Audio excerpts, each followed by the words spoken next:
ನಾನಿವಾಗ ಕುಮಟಾ ಹೆಗಡೆ ಅಘನಾಶಿನಿ ನದಿ ತೀರದಲ್ಲಿ ನಿಂತ್ಕೊಂಡಿದ್ದೀನಿ. ಮಿರ್ಜಾನ್ ಫೋರ್ಟ್ಗೆ ಹೋಗಬೇಕಂತ ಅಂದ್ಕೊಂಡಿದ್ದೀನಿ. ಅದನ್ನ ನಿಮ್ಮ ಜೊತೆಗೂ ಕೂಡ ಶೇರ್ ಮಾಡ್ತೀನಿ, ಹೇಗಿದೆ ಅಲ್ಲಿ ಅಂತ ನೋಡೋಣ. ಹಾಗೆ ಒಂದು ನರ್ಸರಿಗೆ ಕೂಡ ವಿಸಿಟ್ ಮಾಡ್ತಾ ಇದ್ದೀನಿ. ಇವಾಗ ತುಂಬ ಹಳೆಯ ಗಿಡಗಳೆಲ್ಲ ಇದೆ ಅಂತೆ ನರ್ಸರಿಯಲ್ಲಿ, ನೋಡೋಣ ಅಂತ ಅಂದ್ಕೊಂಡಿದ್ದೀನಿ. ಅದನ್ನೂ ಕೂಡ ನಿಮ್ಮ ಜೊತೆಗೆ ಶೇರ್ ಮಾಡ್ತೀನಿ, ಹೇಗಿದೆ ಅಂತ ನೋಡ್ಕೊಂಡು ಬರೋಣ. ಇವತ್ತಿನ ವಿಡಿಯೋ ನೋಡೋದಕ್ಕಿಂತ ಮುಂಚೆ ಹೊಸಬರಾಗಿದ್ದರೆ ಸಬ್ಸ್ಕ್ರೈಬ್ ಮಾಡಿ, ಪಕ್ಕದಲ್ಲಿರುವಂಥ ಬೆಲ್ಲೈಕಾನನ್ನು ಪ್ರೆಸ್ ಮಾಡಿ. ನಾನು ಮುಂದೆ ಹಾಕುವಂಥ ಎಲ್ಲ ವಿಡಿಯೋಗಳ ನೋಟಿಫಿಕೇಷನ್ ನಿಮಗೆ ಸಿಗತ್ತೆ. ಕುಮಟಾ ಹೆಗಡೆಯಿಂದ ಮಿರ್ಜಾನಿಗೆ ಹೋಗೋದಾದರೆ ಅಘನಾಶಿನಿ ನದಿಯಲ್ಲಿ ದೋಣಿಯಲ್ಲಿ ಹೋದರೆ 8 ಕಿಲೋಮೀಟರ್ ಸೇವ್ ಆಗುತ್ತಂತೆ ಬಸ್ಸಲ್ಲಿ ಹೋಗೋದಕ್ಕಿಂತ. ಇವಾಗ ನಾವು ಕೂಡ ಈ ದೋಣಿಯಲ್ಲಿ ಹೋಗೋಣ. ಈಗ ದೋಣಿ ಆಲ್ರೆಡಿ ಬಂದು ನಿಂತಿದೆ,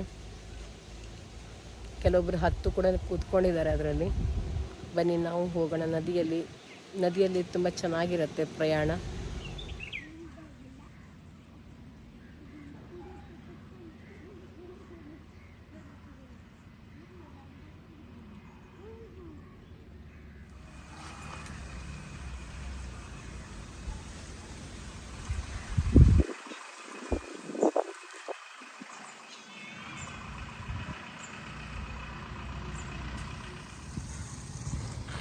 ಇಲ್ಲೆಲ್ಲ ನೋಡಿ ಒಂದಿಷ್ಟು ದೋಣಿಗಳನ್ನು ಇಟ್ಟಿದ್ದಾರೆ ಇಲ್ಲಿ.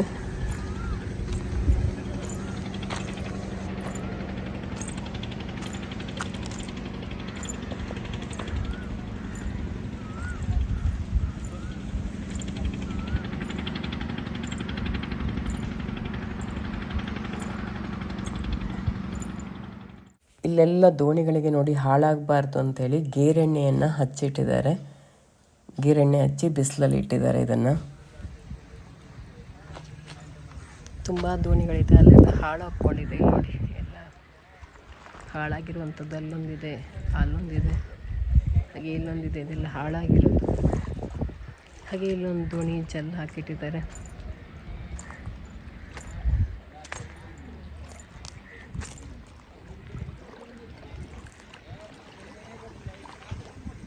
ತುಂಬ ಜನ ಹಳ್ಳಿ ವಿಡಿಯೋ ಕೇಳ್ತಾ ಇರ್ತೀರ, ನಿಮಗೋಸ್ಕರನೇ ನಾನು ಹಳ್ಳಿ ವಿಡಿಯೋ ಮಾಡೋಣ ಅಂತ ಇಲ್ಲಿಗೆಲ್ಲ ಬಂದಿರೋದು.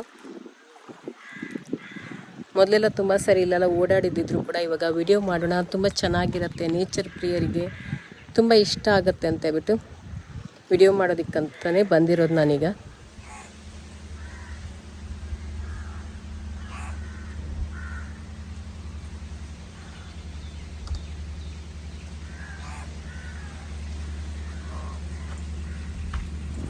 ನೋಡಿ ಇಲ್ಲಿ ಎಲ್ಲ ರೋಡ್ ಗಾಡಿನ ಆಚೆ ತಗೊಂಡು ಹೋಗೋರೆಲ್ಲ ಈ ದೋಣಿಯನ್ನು ತಗೊಂಡು ಹೋಗ್ತಾರೆ.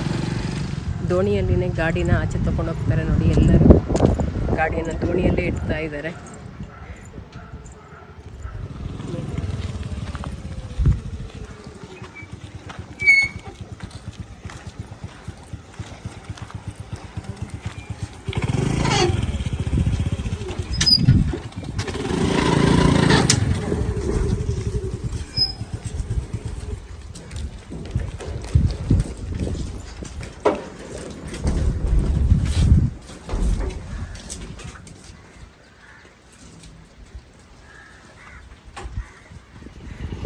ಇಲ್ಲಿಂದ ಆಚೆ ಹೋಗೋದಕ್ಕೆ ಒಬ್ಬರಿಗೆ 5 ರೂಪಾಯಿ ತೊಗೊಳ್ತಾರೆ.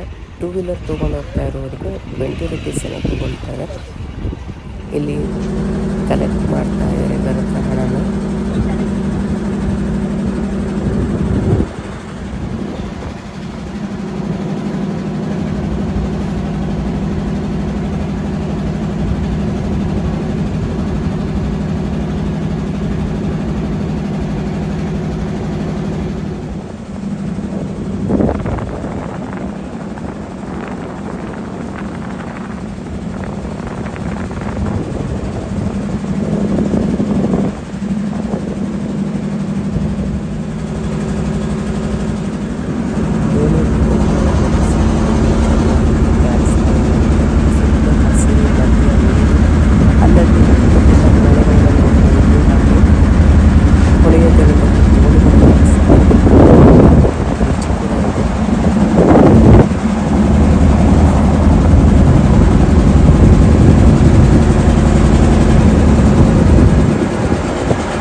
ಚೆನ್ನಾಗಿದೆ ಇಲ್ಲಿ. ಇದು ಅಘನಾಶಿನಿ ನದಿ ಹಿಂದೆ ಕಾಣಿಸ್ತಾ ಇದೆ. ಆಲ್ರೆಡಿ ನಾನು 2 ಸರಿ ಇವಾಗ ನಾನು ಮಿರ್ಜಾನ್ ಕೋಟೆ ಹತ್ರ ಬಂದಿದ್ದೀನಿ. ಅದ್ರ ಒಳಗಡೆ ಹೋಗಿ ನೋಡೋಣ ಹೇಗಿದೆ ಅಂತೇಳಿ. ನೋಡಿ, ಹೊರಗಡೆಯಿಂದ ಈ ರೀತಿ ಕಾಣಿಸ್ತಾ ಇದೆ. ಹಾಗೆ ಇಲ್ಲಿ ಶಾಪ್ಗಳು ಕೂಡ ಇದೆ. ನೀರಿನ ಬಾಟ್ಲು, ಜ್ಯೂಸು ಆ ಥರ ಎಲ್ಲ ಸಿಗುವಂಥ ಶಾಪ್ಗಳು ಕೂಡ ಇದೆ. ಮಿರ್ಜಾನ್ ಕೋಟೆ ಹೇಗಿದೆ ಅನ್ನೋದನ್ನು ನೆಕ್ಸ್ಟ್ ವಿಡಿಯೋದಲ್ಲಿ ನೋಡೋಣ. ಇವತ್ತಿನ ವಿಡಿಯೋನ ಇಲ್ಲಿಗೆ ಮುಗಿಸ್ತಾ ಇದ್ದೀನಿ. ವಿಡಿಯೋ ಇಷ್ಟ ಆಗಿದ್ದರೆ, ಹೊಸಬರಾಗಿದ್ದರೆ ಸಬ್ಸ್ಕ್ರೈಬ್ ಮಾಡಿ, ಹಾಗೆ ಬೇರೆಯವ್ರ ಜೊತೆ ಕೂಡ ಶೇರ್ ಮಾಡ್ಕೊಳ್ಳಿ. ನಿಮ್ಮ ಅನಿಸಿಕೆ ಅಭಿಪ್ರಾಯವನ್ನು ಕಮೆಂಟಲ್ಲಿ ತಿಳಿಸಿ, ಹಾಗೆ ಒಂದು ಲೈಕ್ ಮಾಡೋದನ್ನು ಮರಿಬೇಡಿ ಸ್ನೇಹಿತರೆ.